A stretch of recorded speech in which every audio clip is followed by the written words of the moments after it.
오늘의 본문은 빌립보서 4장 10절부터 20절입니다. 빌립보서 4장 10절부터 20절이고요. 네, 화면 함께 보고 또 이렇게 여러분 성경책 보시면서 저하고 함께 교독하도록 하겠습니다. 제가 10절 말씀 먼저 읽겠습니다. 내가 주 안에 크게 기뻐함은 너희가 나를 생각하던 것이 이제 다시 싹이 남이니 너희가 또한 이를 위하여 생각은 하였으나 기회가 없었느니라. 내가 궁핍함으로 말하는 것이 아니라 어떠한 형편에든지 나는 자족하기를 배웠노니 나는 비천에 처할 줄도 알고 풍부에 처할 줄도 알아. 모든 일 곧 배부름과 배고픔과 풍부와 궁핍에도 처할 줄 아는 일체의 비결을 배웠노라. 내게 능력 주시는 자 안에서 내가 모든 것을 할 수 있느니라. 그러나 너희가 내 괴로움에 함께 참여하였으니 잘하였도다.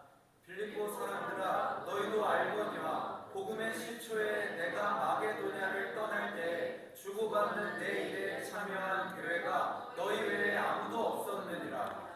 데살로니가에 있을 때에도 너희가 한 번뿐이 아니라 두 번이나 나의 쓸 것을 보내었도다.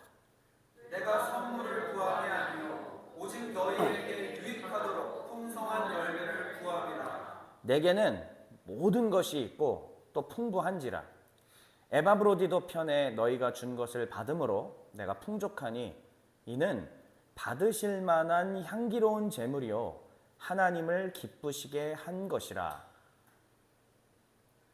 나의 하나님이 그리스도 예수 안에서 영광 가운데 그 풍성한 대로 너희 모든 쓸 것을 채우시리라. 20절 함께 읽겠습니다. 하나님 곧 우리 아버지께 세세무궁하도록 영광을 돌릴지어다. 아멘. 네, 분별된 교회의 연보 생활입니다. 분별된 교회의 연보 생활. 바울의 교회 지침표를 우리 마지막으로 다시 한번 보여드리겠습니다. 이 순서대로 그동안 우리는 배워왔습니다. 우리는 거룩한 개인이 돼야 된다라고 말씀드렸고, 거룩한 개인이 되기 위해서는 비울 것은 비우고 채울 것은 채워야 된다. 그런데 그 비움과 채움의 기준과 근거가 되는 것은 무엇인가? 하나님의 말씀과 또한 기도와 찬양이었다라는 말씀을 드렸습니다. 그렇게 해서 성령을 받고 하나님의 거룩한 자녀가 된 사람들이 모여서 공동체를 이루니 우리는 그들을 가리켜서 분별된 교회라고 부릅니다. 그러나 분별된 교회도 하나님 말씀을 통해서 또한 기도를 통해서 또한 찬양을 통해서 올바른 것들을 채우고 옳지 않은 것들을 비워내지 않으면 분별된 교회가 아니라 분별되지 못한 교회가 될 수도 있다라는 말씀을 드립니다. 그래서 교회 앞에 수식어가 뭐냐면 바로 분별된 교회인 것입니다.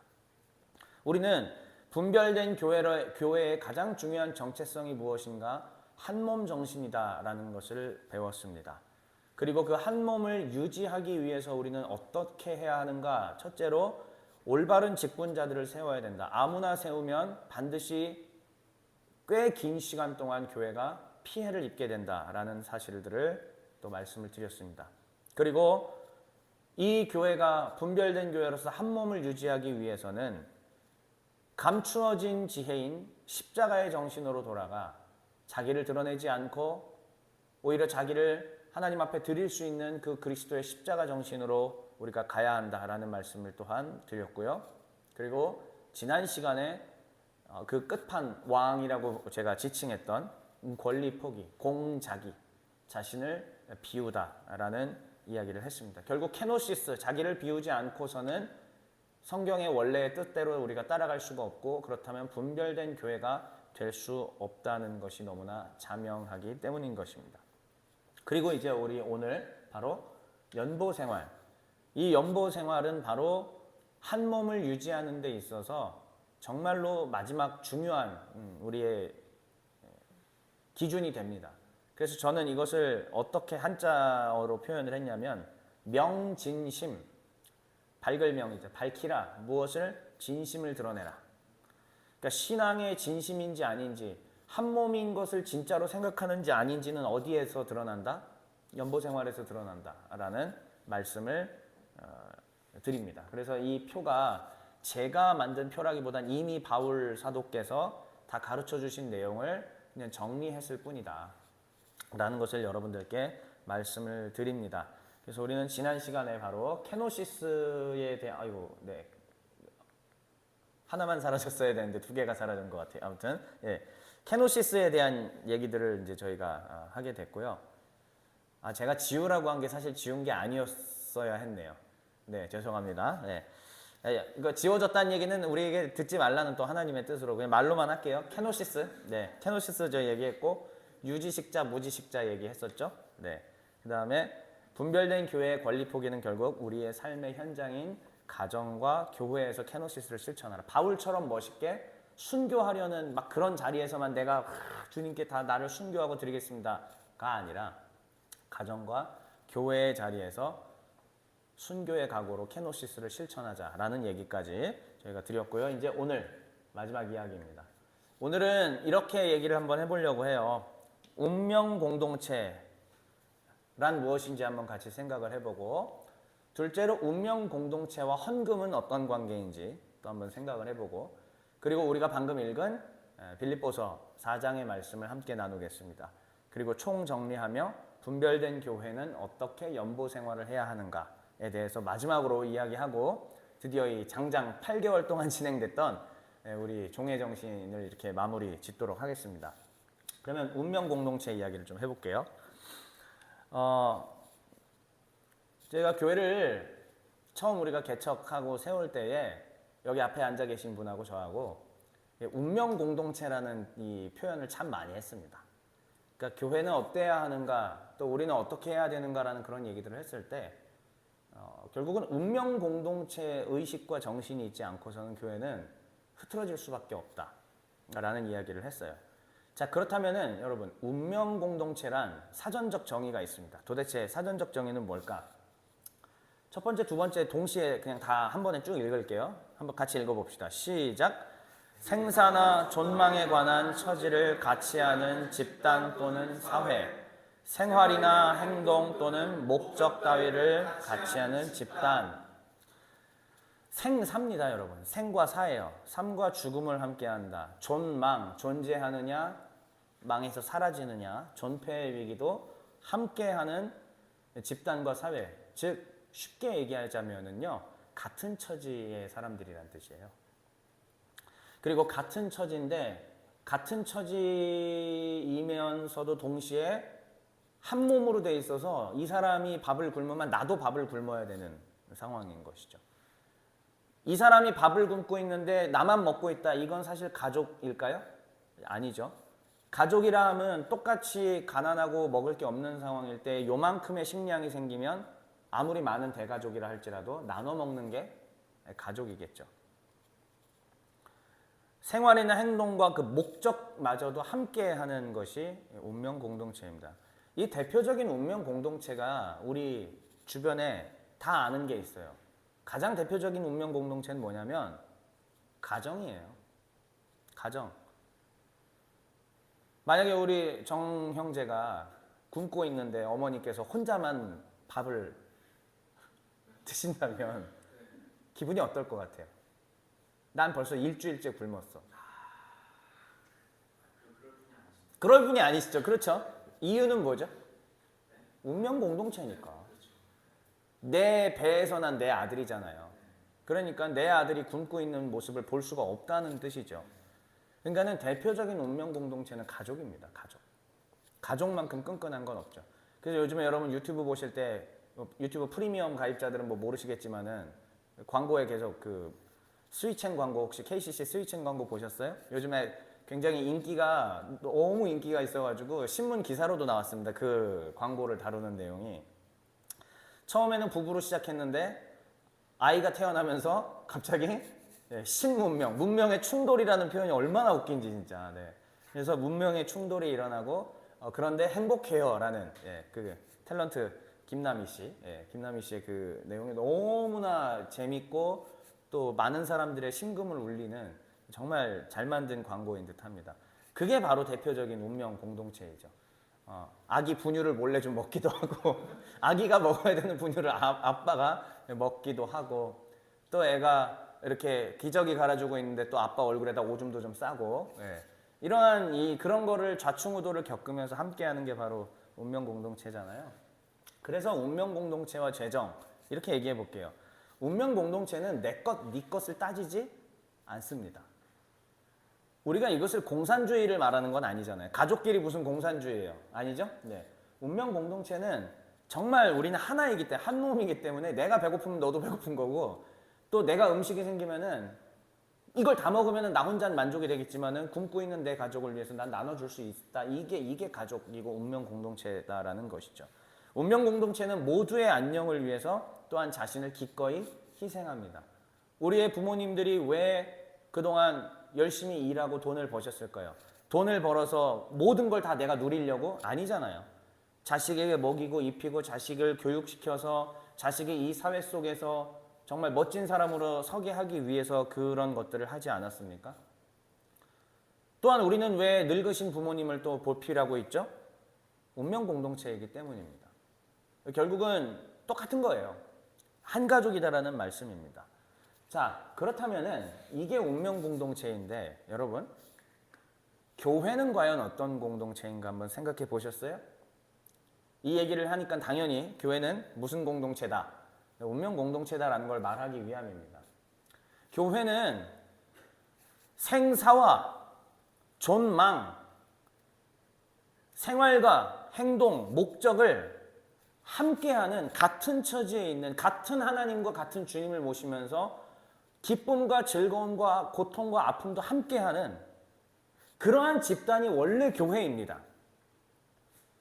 그런데 우리가 그동안 인식하고 있었던 교회에는 교회를 다닌다는 개념이 들어있지 내가 곧 교회 구성원이다라는 의식이 얼마나 희박한지 정말 오늘날 교회 다니고 있는 수백만의 성도들을 붙들고 한번 물어본다면 아마 나는 그냥 교회를 다니는 사람입니다 라고 이야기하는 분들이 정말 많을 것입니다. 그리고 지금도 많은 분들이 교회에 소속되지 않은 상태에서 그냥 예배만 드리고 빨리 놀러 가는 이런 분들도 굉장히 많이 계시죠. 하나님은 경외하고 예배했지만 문제는 교회가 가지고 있는 본래의 성격을 이해하지 못한 미숙한 성도의 모습을 보이게 된 것입니다. 교회는 개별 교회로부터 시작해서 더 크게는 한국교회 그리고 세계교회까지 한 덩어리입니다. 한 몸입니다. 거기에 머리는 오직 누구만? 우리 주 예수 그리스도만 머리가 되시고요. 각 지체들, 각 나라와 각 대륙과 만약에 인간이 훗날 다른 행성까지 가서 거기에 이제 정착을 한다? 거기도 교회를 세울 겁니다. 거기서도 예배하겠죠? 그럼 만약 화성에 이제 인류가 갔어요. 교회가 세워집니다. 그 화성교회도 함께 우리의 지체가 되는 것입니다. 그러나 우리에게는 과연 이런 의식이 있을까요? 미숙한 교회의 특징은 무엇이냐면은 바로 교회가 운명 공동체라는 것을 인식하지 못한다라는 것입니다. 내가 교회를 운명 공동체라고 인식을 못하기 때문에 교회는 나에게 서비스해 주는 곳, 내가 내 회비를 내고 등록해서 다녀서 나는 거기서 서비스를 받는 것이다 라는 잘못된 개념으로 가게 되는 것이죠. 가족들한테 돈을 주고 서비스 받으려고 하는 사람들이 있나요? 부모님한테 돈 주면서 이거 하시오 라고 하는 분들 계세요? 아무도 없으시죠? 그렇기 때문에 이 미숙한 교회 공동체인 사람들은 이 인식이 없는 분들은 당연히 희생정신과 섬김의 정신이 없는 겁니다. 여러분 우리가 지금 아직 다 청년들이시잖아요. 청년부 다른 교회들에서 청년부 생활을 아마 많이 해보셨을 텐데 어떤 교회 행사가 있을 때 뭘 하자고 할 때 보통 청년들 어떻습니까? 힘차게 그래 주의 나라를 위해서 열심히 하자 이런 청년들 얼마나 돼요? 10명 중에 1명이 있으면 그나마 다행입니다. 정말 없죠. 뭐 하나만 해도 내가 왜 해야 되는데 내가 이걸 왜 아우 귀찮아 힘들어 교회가 해주는 게 뭔데? 교회는 이미 사실 굉장히 많은 것들을 우리에게 주고 있었음에도 불구하고 우리의 인식 자체가 잘못되어 있기 때문에 이런 불만, 불평 가집니다. 그런데 그 이유는 뭐냐? 운명 공동체라는 인식이 없어서 희생과 섬김이 나오지가 않는 거예요. 자, 그렇다면은 교회 공동체와 재정도 한번 생각해 보시죠. 아까 운명 공동체와 재정, 내 것, 네 것 따지지 않는다라고 분명히 말씀드렸죠. 모두의 안녕을 위해서 자신을 기꺼이 희생하는 것이 바로 운명 공동체의 재정과 재정이라고 말씀드렸습니다. 그러면 교회 공동체와 재정도 한번 생각해 볼까요? 교회는 어떤 곳인가? 우리는 사실 하늘을 바라봅니다. 하늘나라 천국을 바라보고 영원한 하나님의 통치와 하나님의 정의와 공의와 하나님의 헤세드, 인내하심을 기대하며 살아갑니다. 근데 중요한 건 아직 완성이 되지 않았다는 것이에요. 여전히 우리는 이 땅을 버타며 땅에 두 발을 디디고 살아가는 사람들입니다. 그렇기 때문에 우리는 의식주에 대한 완전한 초월이 있을 수가 없습니다. 이 말을 왜 하는지 아세요? 그러니까 교회에는 재정 부분이 굉장히 중요할 수밖에 없다라는 말씀을 드리는 것입니다. 왜요? 완전히 초월한 세상에서 지금 사는 게 아니기 때문입니다. 자, 그러면 교회는 어떤 곳인가? 영리단체입니까? 비영리단체입니까? 여러분이 직접 대답해 주시죠. 영리입니까? 비영리입니까?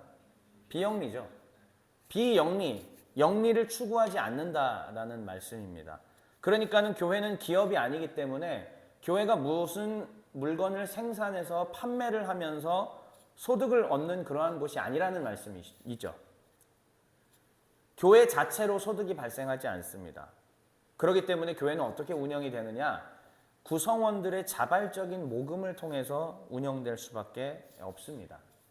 자, 우리는 지금 이 첫 번째 단락인 운명 공동체에 대해서 교회와 연관지어서 한번 살펴보았습니다. 자, 그렇다면은 지금 제가 이야기한 것들 결국 우리는 교회이고 하나님 말씀을 받드는 사람들이기 때문에 성경에서 우리에게 그렇다면은 이 운명 공동체의 운영에 대해서 어떻게 이야기하고 있을까 한번 살펴보도록 하겠습니다. 자, 운명 공동체와 헌금이라는 제목으로 제가 한번 같이 얘기를 해볼게요. 하나님께서 구약과 신약에 여러 가지 헌금 제도들을 이미 두셨습니다. 그런데 우리가 꼭 기억해야 될 것은 헌금 제도의 첫 번째 원리예요, 원리. 여러분들이 지금 어렸을 때부터 교회 다니시면서 일평생 헌금이라는 걸 들으셨을 거예요.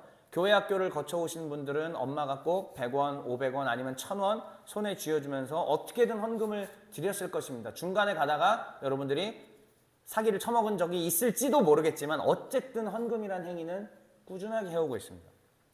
근데 하더라도 알고 해야죠. 성경에 나와 있는 모든 헌금 제도들을 종합 정리했을 때 우리는 이것을 배울 수 있습니다. 헌금 제도의 원리. 첫째, 한번 읽어볼게요. 누구를 기억하라? 시작. 그렇습니다. 우리가 이 구약에 보면 결국 하나님께 드린다라는 표현들이 있거든요. 하나님께 헌금을 드림으로 말미암아 뭘 기억하는 것 같아요? 저분이 내 위에 계신 분이다라는 것을 인정하는 거잖아요. 내가 만약에 헌금을 드리지 않는다면 저분이 내 위에 계신 분이라는 것을 인정하는 것이 안 돼요. 또한 이런 얘기 해볼까요? 여러분, 안식일을 하나님께서 주셨지 않습니까? 그 안식일의 제도를 계승해서 지금은 주일 예배, 예수님의 부활을 기념하는 주일 예배를 지키는데 그마저도 안식일을 계승한 거예요. 7일에 한 번이잖아요. 6일 동안 충분히 일하고 하루를 쉬면서 하나님께 예배하는 거. 그것도 왜 주셨을까요? 그게 있어야만 하나님이 우리의 주인이라는 걸 기억할 수 있잖아요. 그렇죠? 예배라는 제도를 두셔서 일주일에 한 번 하나님을 기억하게 만드는 작업. 또한 예물을 드림으로 말미암아 하나님이 나의 위에 계시고 내가 얻는 모든 것이 하나님으로부터 왔다는 걸 기억하게 하는 목적. 그것을 위해서 하나님께서 헌금 제도를 두신 겁니다. 이제 첫째, 일단 하나님을 경외하기 위해서 헌금 제도를 두셨다라는 것을 여러분들이 꼭 기억을 하십시오. 자, 그런데 다시 얘기합니다. 우리가 헌금을 하나님께 드렸어요. 자, 그러면 하나님이 이걸 받으십니까? 차례 지내봤어요? 차례상에 이렇게 하면은 숟갈 젓갈 이제 밥 위에서 딱 하고 이렇게 하면은 조상님들께서 오셔서 밥 드신다라는 얘기거든요. 자, 조상님께서 밥을 드신 것 같지만 사실 그 위에 밥과 모든 홍동백서 각종 음식들 다 어떻게 돼 있어요? 그대로 있습니다. 물리적으로는 변한 거 하나도 없습니다. 마찬가지로 우리 하나님께서 우리가 차려드린 이 밥상과 예물, 헌금을 와서 다 드시거나 가져가실까요? 아니잖아요. 그래서 둘째로는 헌금 제도의 원리는 첫 번째는 하나님 경외를 위해서 존재하는 것이고, 둘째는 한번 읽어볼게요. 이웃들과 시작. 결국은 드린 그것을 가지고 이 공동체를 운영하는 데에 사용하라라는 말씀이에요. 그러니까는 이 공동체 운영하면서 이웃사랑 정신을 실천하라, 이런 말씀이신 거죠. 하나님께서는 헌금 제도 안에 이 두 가지를 다 담아 놓으신 겁니다. 헌금을 드림으로 먼저는 하나님을 인정하게끔 만드는 것이고, 둘째는 하나님이 직접 안 가져가시거든요. 너희 공동체 안에서 나누고 베풀면서 즐겁게 살아봐라, 이런 얘기입니다. 자, 그렇다면은 구약의 성경에서 말하고 있는 이 헌금 제도의 근거에 대해서도 우리가 한번 살펴보도록 하죠. 자, 구약에 보면은요, 여기 이제 제가 그냥 읽어볼게요. 이제 굉장히 좀 복잡하게 얘기할 수 있는데 시간 관계상 뭐 다 얘기할 수 없고 나중에 그건 특집으로 따로 우리가 이런 것들을 보면 좋겠고, 우리가 일단 기억하시는 건 첫 번째 생명의 속전이라는 게 있습니다. 두 번째는 초태생 제물이라는 게 있고요. 세 번째는 구약의 11조 제도라는 게 있고, 요 아래에 있는 네 가지가 11조 제도에 대한 근거 구절들입니다. 자, 생명의 속전이라는 것이 무엇이냐면은 이런 거예요. 보세요. 여러분 출애굽할 때 어떻게 됐어요? 출애굽할 때 하나님께서 이 문설주와 좌우 임방에다가 피를 바른 그것을 보고 넘어갔죠. 근데 원래대로 따지자면은 거기에 사람들도 어떻게 됐었어야 돼요? 다 죽어야 되는 거잖아요. 근데 죽어야 되는데 그 죽음 대신에 하나님께서 피로 건져내셨지 않습니까? 예. 그렇기 때문에 하나님께서는 이제 뭐라고 요구하시냐면은 내가 살렸으니 너희 생명값을 내라. 그리고 자세한 얘기는 안 하겠지만은 그 숫자와 요 숫자가 레위인의 숫자랑 거의 비슷해서 하나님이 레위인으로 대신 받아내신다. 요건 제가 나중에 특집으로 자세히 말씀드리겠습니다. 자, 이렇게 해서 하나님께서 생명의 속전을 성소의 세겔의 반세겔로 내라라고 얘기를 하시죠. 그래서 이스라엘 백성들은 그것을 내고, 이것은 어디에 그러면 사용됐을까요? 이 돈이 성막을 수리하고 짓고 뭐 이렇게 그 밖에 사용되는 여러 가지들이 있잖아요. 거기에 다 쓰이도록 하셨습니다. 그래서 생명의 속전이라는 것이 헌금 제도로서 우리에게 쓰이는구나, 이렇게 기록이 돼 있구나라는 것을 확인할 수 있고요. 초태생 열매도 마찬가지입니다. 초태생 제물도 무엇이냐면은 처음 태어나는 아들과 첫 가축은, 아니요, 정확하게 말씀드릴게요. 하나님의 원리대로라면은 처음 나는 것들은 다 어떻게 해야 되냐면 제물로 드려야 돼요. 자, 그러면은 진정환이 첫 자녀를 낳았어요. 사람이에요. 처음 제물이죠. 처음이죠. 그럼 어떻게 해야 돼, 이 자녀? 칼로 찔러서 갑자기 생각만 해도 싫어요. 예. 원래대로라면 그렇게 해야 된다는 건데, 우리 하나님께서는 인신제사를 허용하시는 분이 아니십니다. 그렇기 때문에 하나님은 이 처음 난 것들에 대한 값을 대신하여 돈으로 지불할 수 있게 하나님께서 해주셨다는 뜻이에요. 그래서 이것을 은 5세겔로 바칠 수 있게 해 주셨습니다. 그래서 그 은 5세겔은 누구에게 바치느냐? 레위인에게 드려라 라고 얘기를 하는 거죠. 이게 초태생의 제물에 대한 얘기고, 그 다음에 이제 11조에 대한 얘기가 사실은 헌금의 거의 대표적인 거죠. 여러분, 이 11조 아래 4가지가 있습니다. 하나씩 다 읽어볼게요. 일단 무슨 11조인지 일단 소리내서 읽고 설명하겠습니다. 이스라엘 시작.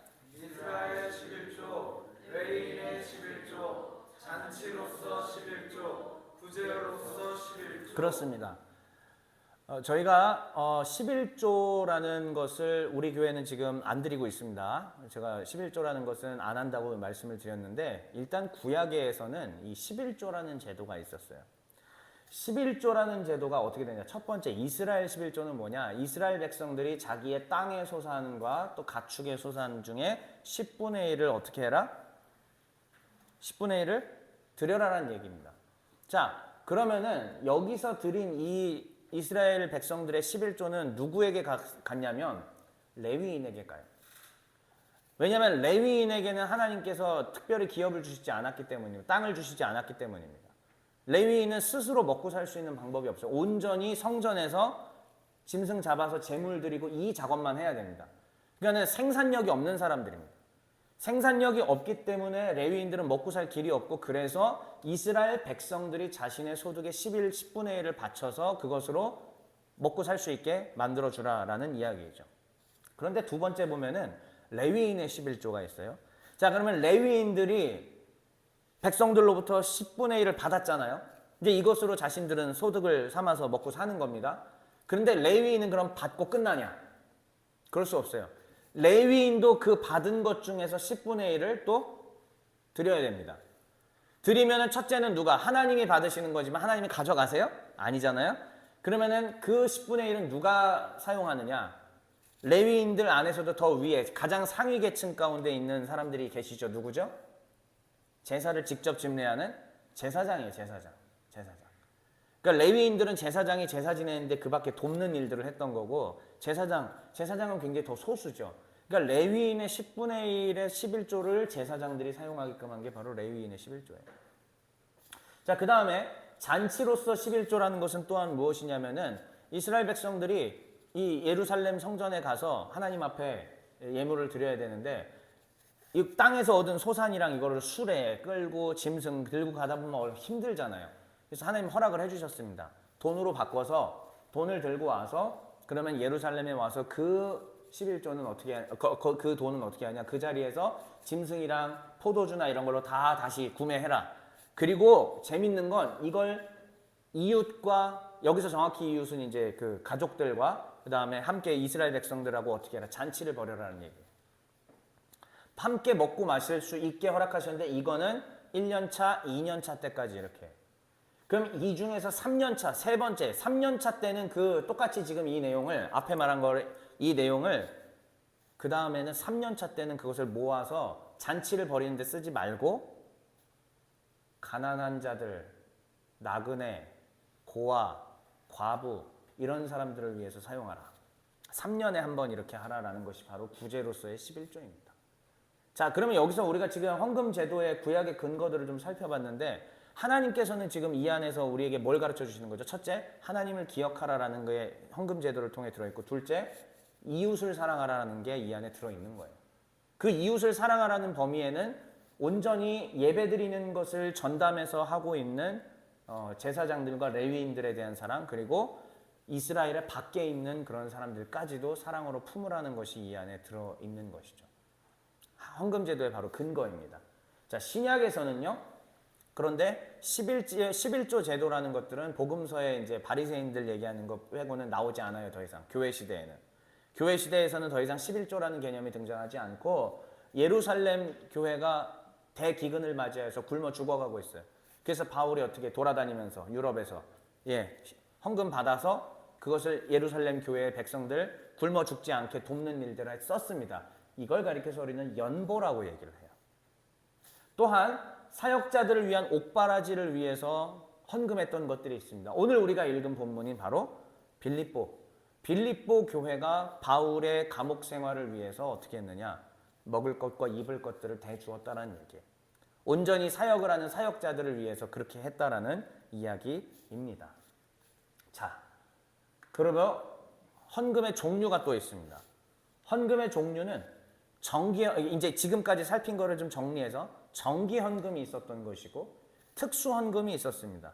자, 정기 헌금은 뭐냐? 구약에서는 아까 봤던 생명의 속전 이거 무조건 해야 돼요. 1년에 한 번. 그 다음에 초태생 제물도 마찬가지입니다. 그리고 11조도 정기적입니다. 매년도. 신약에서는 저 생명의 속전이 성전세로 이동하게 됩니다. 그래서 성전세도 정기적으로 내야 되고 11조도 그래 했었습니다. 근데 특수헌금이라는 게 있죠. 특수헌금은 무엇이냐면은 구약 때는 내가 죄를 지었을 때 속죄제라든지 속건제를 드려요. 그거는 죄를 지었을 때 드리는 거잖아요. 그러니까는 비정기적입니다. 그래서 그렇게 드리는 제물을 제사 제물을 제가 얘기하는 것이고 성전 건축할 때 사람들이 갖고 와요. 첫 번째 모세가 성막 지을 때 사람들이 예물 갖고 왔죠. 그 다음에 다윗과 솔로몬 시대 때 성전 건축할 때 어떻게 했습니까? 예물을 갖고 왔죠. 근데 이거는 성전을 짓는 특별한 목적을 가지고 한 거예요. 그러니까 그 이후에 계속 내는 예물이 아니었다는 것이죠. 네. 그러니까는 이건 특수헌금이었다. 또한 신약에서도 바울을 위해서 옥바라지 했던 것, 또 예루살렘 우리 성도들이 굶어 죽어가는 것을 방지하기 위해서 했던 기근 연보, 이것도 비정기적인 특별 연보입니다. 여러분 이제 헌금에 대해서 눈에 어느 정도 들어오십니까? 교회가 왜 헌금을 하고 있는지, 어떤 것이었는지 성경적 기준들이 좀 눈에 들어오십니까? 그래서 결국은 헌금의 용도를 최종 정리하자면 이런 거예요. 첫째, 사역자, 지금의 시대에 정리해 보자면은 첫째, 사역자의 생계. 둘째, 교회의 운영과 구제입니다. 그런데 우리는 사역자의 생계와 교회의 운영을 위해서는 사용했지만 그동안 교회가 구제를 위해서는 사용을 잘 안 했던 거예요.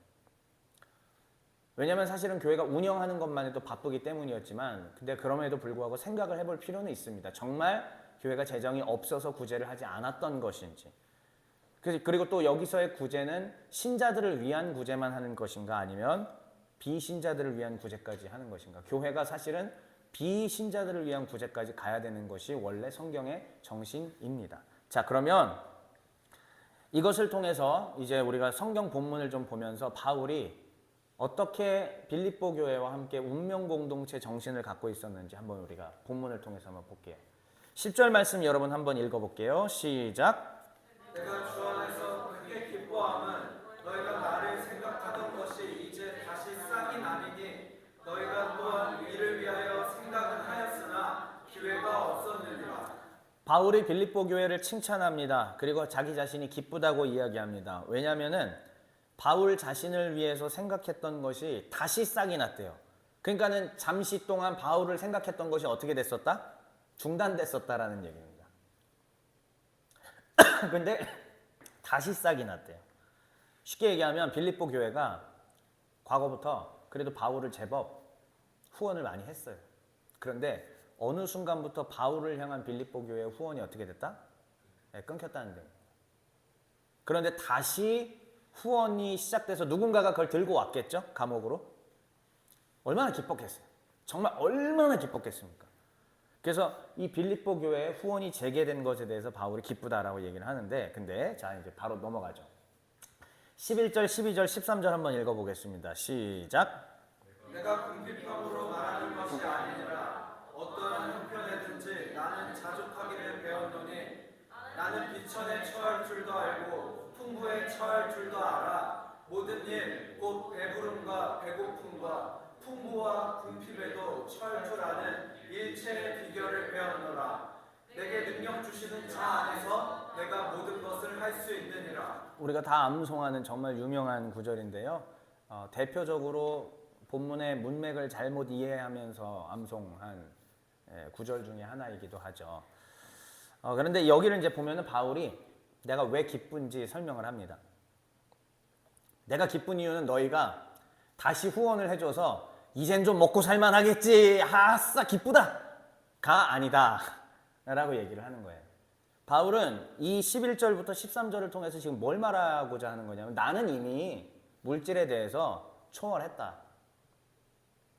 나 정말 귀한 대접 받아가지고 부유하게 정말 모든 걸 누려보기도 했고, 어느 순간에는 강도 만나서 다 뺏겨보기도 했고, 이 온탕과 냉탕을 왔다 갔다 하는 일을 나는 이미 무수히 많이 겪었기 때문에 나는 이미 여기에 대해서 초월했다. 내게 능력 주시는 자 안에서 나는 모든 것을 초월해서 복음 사역을 할 수 있다 라고 바울이 이야기를 하는 거예요. 그러면서 이제 다음으로 넘어가는 겁니다. 진짜 바울이 기쁜 이유는 내가 지금 물질을 받아서가 아니다. 여기는 길죠? 제가 하나하나 읽으면서 좀 얘기해 볼게요. 내가 진짜 기쁜 이유. 그러나 너희가 내 괴로움에 함께 참여하였으니 잘하였도다. 무슨 얘기냐면, 교회가 구약시대 때부터 내려오는 이 하나님의 헌금제도의 정신을 잘 계승해서 실현을 해야 되는데 빌립보 교회가 하다가 안 한 거예요. 왜 안 했을지는 정확히 모르겠습니다. 그러나 무슨 이유에서든지, 아니면 뭐 정말 아까웠었던지, 아니면 뭐 무슨 나쁜 의도가 있었던지, 아니면 정말 어려워졌기 때문인지 잘 모르겠지만, 중요한 것은 그 상황 가운데에서도 이 함께 사역자의 생계를 책임져주고 또 가난한 자들을 먹이고 입히는 것들을 하는 것을 교회가 구약을 계승해서 끊임없이 했어야 되는데, 이제 다시 이것을 시작을 하니까 너희가 이 정신을 이해했기 때문에 나는 기쁘다라고 바울이 얘기를 하는 거예요. 내 괴로움, 나는 지금 감옥에서 이렇게 투옥 중이지만 여기에 너희가 나를 잊지 않고 신경 써준 거, 이거 자체가 다 하나님께 상 받을 일이다. 그 얘기예요. 빌립보 사람들아, 너희도 알거니와 복음의 시초에 내가 마게도냐를 떠날 때에 주고받는 내 일에 참여한 교회가 너희 외엔 아무도 없었느니라. 바울이 2차 선교 여행을 했을 때예요. 그때 바울을 먹이고 입히고 했던 거 오직 어느 교회만 했다? 빌립보 교회만 했다는 얘기예요. 진짜 굉장히 고마운 교회입니다, 사실은. 자주장사 루디아를 만났던 곳이었고, 루디아는 부유했었습니다. 아무튼 그래서 그 사람들을 만나고 난 이후에 즐겁고 기쁜 서로의 사랑을 나누면서 복음 사역들을 하고 있었어요. 심지어 빌립보 교회는 어디까지 했었느냐? 그뿐만이 아니라 바울이 데살로니가에 있을 때에 한 번뿐이 아니라 2번이나 쓸 것을 보내주었다. 굉장히 노력한 거예요. 정말 노력 많이 한 겁니다. 빌립보 교회 입장에서는. 내가 선물을 구함이 아니요 오직 너희에게 유익하도록 풍성한 열매를 구함이라. 내게는 모든 것이 있고 또 풍부한지라. 지금 왜 풍부하다고 얘기하냐면 너희가 많이 보내줘서 기쁘다고 얘기하는 거예요. 에바브로디도 편에 너희가 준 것을 받음으로 내가 풍족하니 이는 받으실 만한 향기로운 제물이요 하나님을 기쁘시게 하는. 바울이 지금 여기서 말한 이 핵심을 이해하셔야 돼요. 하나님을 기쁘시게 하는 것이라. 그러니까 바울은 자기가 지금 갑자기 배불리 먹을 수 있겠네, 나한테 크림빵 넣어줘서, 나한테 뭐 카스테라빵 넣어줘서 구치소에 있는데, 그 얘기가 아니에요.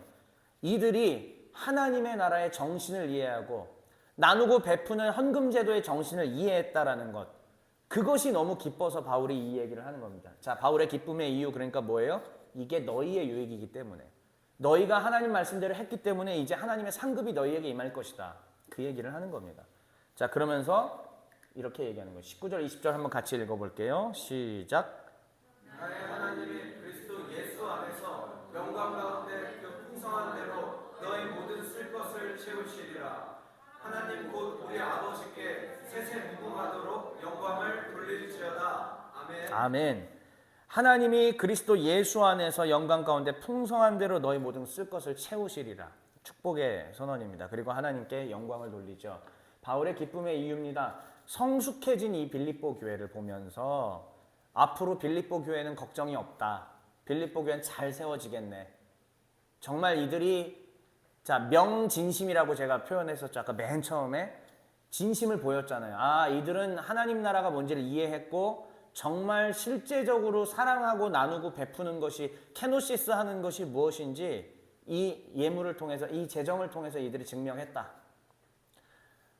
그러니까 여러분, 저도 사역을 하면서 많이 벌지는 못하지만은 제가 어느 날은 제 한 달 사례비의 거의 전부가 다 되는 것을 가난한 노숙자한테 그대로 준 적도 있고, 제 설교 때 여러분들이 몇 번 들으신 분들이 있을 거라고 생각합니다. 그 외에도 여러분들한테 말씀드리지 않았던 많은 섬김과 나눔과 이런 것들을 할 수 있었던 이유, 첫째, 하나님께서 내게 주신 구원의 은혜가 너무나 감사했고, 둘째, 성경에서 이런 것들을 이해했기 때문입니다. 전 이미 이해했기 때문에 결국은 내가 내 신앙의 진심, 내가 진짜 교회이고 내가 진짜 하나님의 백성인지 증명하는 길은 재정에 대한 권한을 하나님께 드리는 것에 있구나라는 것을 알았기 때문입니다. 자, 이제 한번 우리 마지막 분별된 교회의 연보 생활로 한번 가볼까요? 결국은 우리는 이 바울의 이야기, 그리고 앞에 살펴본 헌금 제도의 이야기들을 통해서 뭘 배우셔야 되느냐? 누가 주인인가 하는 것을 배우셔야 되는 거예요. 누가 주인인가? 하나님께서 선악과를 왜 지으셨을 것 같습니까? 다 누리라고 하셨는데 굳이 왜 선악과 있어야 돼요? 내가 주인인 것을 잊지 말아라 라는 뜻이죠. 하나님께서 율법은 또한 왜 주셨을까요? 10계명 지켜라, 안식일을 기억하여 거룩히 지켜라, 11조도 지켜라. 왜 존재했을까요? 이걸 함으로 말미암아 너희가 나를 경외하는지 안 하는지 내가 보겠다라는 뜻이죠. 그러니까 무수히 하나님 앞에 그냥 예배 드리러 나오는 그 자체만으로 하나님께서 받으시는 것이 아니라, 그것도 받는 겁니다. 그러나 그 안에 명진심, 진심을 드러내라. 하나님을 경외하고 이웃을 사랑하는 것을 진심을 보여라. 진심을 보일 수 있는 비결을 너희에게 주었노니 그것이 첫째, 안식일을 기억하여 하나님 앞에 예배드리러 나와라. 둘째, 십계명에 있는 내용을 기억하면서 이웃을 한번 사랑해봐라. 실천해봐라. 11조를 드림으로 말미암아 네 자신을 비우고 네 자신의 소유가 네 것이 아닌 것을 증명해봐라. 많은 교회 다니는 분들이, 전 지금 신자라고 얘기 안 했습니다. 많은 교회 다니는 분들이 이 헌금 앞에서 무너지는 이유, 결국 하나님 경외하지 않기 때문입니다. 하나님을 경외하지 않는 사람들은 헌금 많이 하지 않습니다. 아니, 하나님을 경외하지 않지만 많이 하는 사람도 있죠. 교회 내에서 사업을 확장하려든지 아니면 자기가 이만큼 영향력 있는 사람이라는 걸 과시하고 싶은 사람들은 헌금 많이 합니다. 그런 걸 제외하고 진실로 하나님 앞에 하나님을 경외하는 마음과 이웃사랑으로 성경 정신으로 무장되지 않은 사람들은 정말 작은 헌금도 아까워요. 본인은 이만한 재물을 갖고 있고 고급 주택에, 고급 자동차에, 고급 골프 클럽에, 클럽 회원권에 다 갖고 있지만 작은 거 하나에도 아까워한다는 겁니다. 가난한 사람한테 많이 드리라는 거 그거 아니에요. 성경의 정신 아닙니다. 그게 아니라 이미 많이 가진 사람들도, 많이 가진 사람들이 그렇게 하지 않는다는 것은 하나님에 대한 이해가 없다. 즉 그 사람의 주인은 하나님이 아니라는 뜻입니다.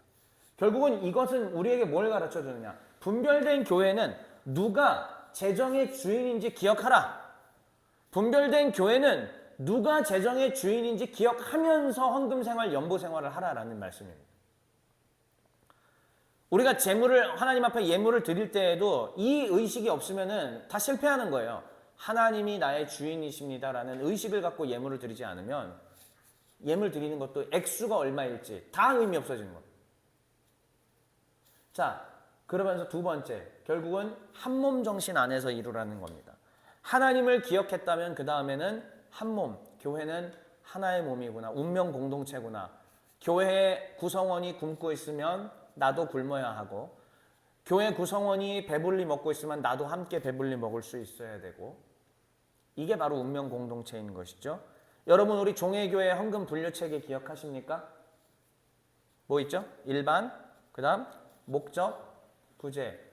조금 전에 살펴본 성경의 헌금제도 근거랑 비교했을 때 좀 어떤 것 같아요? 탁 맞지 않습니까? 그렇죠. 성전 건축을 할 때, 또 특별한 일이 있을 때, 이 예루살렘 또 기근 그거 할 때, 바울을 옥바라지 할 때라든지 특별 때에 목적 헌금 할 수 있잖아요. 우리는 올해 처음 교회가 세워졌지만 목적 헌금이라는 것도 있었습니다. 또한 구제 헌금이라는 것도 만들어 놨습니다. 이것은 손을 댈 수 없습니다. 온전히 구제를 하는 거예요. 그런데 지금의 구제는 우리가 어떻게 하고 있습니까? 무기명으로 이 사람을 도와주세요라고 하면서 이렇게 헌금을 보내오고 벌써 올해 몇 차례 구제 헌금이 있었지 않습니까? 근데 이제는 우리가 정말 교회가 조금 더 우리가 더 이제 많은 분들이 모이고 재정이 충만해지고 하다 보면은요, 반드시 우리 어디까지 가야 되냐면 불신자, 비신자들을 향한 이웃사랑의 구제까지 가야 합니다. 이걸 해내야 합니다. 반드시 해내야 됩니다. 여기서 그러니까 목사와 교회 재정부와 운영위원회들은 이 기준을 가지셔야 돼요. 나중에 먼 훗날에 우리가 또 이걸 가지고 회의할 날이 있지 않습니까? 그때 오늘의 이 이야기가 여러분들에게 기준이 되길 바랍니다. 그리고 이때 우리는 이걸 이렇게 사용해야 됩니다. 저걸 저렇게 해서 퍼센테이지를 이렇게 나눠야 됩니다라는 것도 얘기할 수 있어야 됩니다. 그리고 이것은 비단 운영위뿐만이 아니라 모든 우리의 교회 구성원들이 함께 공동의 의식을 갖고 이 일들을 할 수 있어야 됩니다. 자, 이제 마지막으로 우리의 경제생활과 교회 공동체 얘기하고 마치겠습니다. 하나님이 우리의 주인이심을 기억했다면 그 다음은 우리는 하나님의 뜻대로 삶을 살아내는 것이겠죠. 오늘날의 교회는 하나님의 뜻을 실현해내는 가장 중요한 도구입니다. 하나님은 뜻이 하늘에서 이루어진 것 같이 땅에서도 이루어지는 것을 누구를 통해 하느냐? 거룩한 개인들, 그리고 그 거룩한 개인들의 연합 공동체인 교회를 통해, 분별된 교회를 통해 그 일을 하십니다. 자, 그렇다면 이제 나의 경제생활, 내 소득과 교회와의 관계가 어때야 할지 여러분들이 감이 잡히지 않으십니까? 이 질문을 드리면서 우리 마무리해보죠. 나의 소득의 근원이 하나님이심을 인정하십니까? 라는 질문. 지금 대답 안 하셔도 됩니다. 다시 한 번만요. 나의 소득의 근원이 하나님이심을 과연 우리는 인정하고 있을까요? 또한 교회는 하나님의 뜻을 이루고 있는 공동체임을 인정하고 있습니까? 이것이 인정되는 사람은 내 경제 생활과 그리고 교회 생활, 헌금 생활이 어때야 될지 자동으로 될 것입니다. 이해가 될 것입니다. 자, 정리하기. 운명 공동체 이야기를 했었습니다. 운명 공동체는 생사고락을 함께하는 가족 같은 집단이다 라고 말씀드렸고요. 네 것, 내 것을 따지지 않는 집단이다 라고 말씀을 드렸습니다. 그리고 운명 공동체와 헌금은 헌금의 성경적 근거에 대한 얘기들을 했어요. 하나님을 기억하라. 또한 사역자의 생계를 책임지고 구약시대 때는 성전, 그리고 신약 때는 우리가 새 성전인 우리의 교회들, 교회의 운영, 그리고 구제를 위해서 사용한다. 이런 얘기를 했었습니다. 그리고 분별된 교회의 연보생활, 세상의 주인이 누구인가? 그리고 또 하나님의 뜻은 교회를 통해 이루어진다라는 선언. 그리고 마지막 질문, 당신은 교회의 운명 공동체이십니까? 라는 질문으로. 이것이 오늘 하나님께서 우리에게 주시는 말씀이고, 또한 종의 정신을 마무리하면서 자신의 신자된 진심을 보이라는 하나님의 명령이시기도 합니다. 사랑하는 우리 종의 가족 여러분들, 저도 당연히 이 원리 원칙에 따라서 하나님 앞에 당연히 예물을 드릴 것이고요. 여러분들도 그렇게 하셔야 되고, 우리 모두가 이 정신을 가지고 신앙생활 해야 될 줄 믿습니다. 바라옵기는 우리 모두가 그렇게 되시기를 주의 이름으로 축원합니다.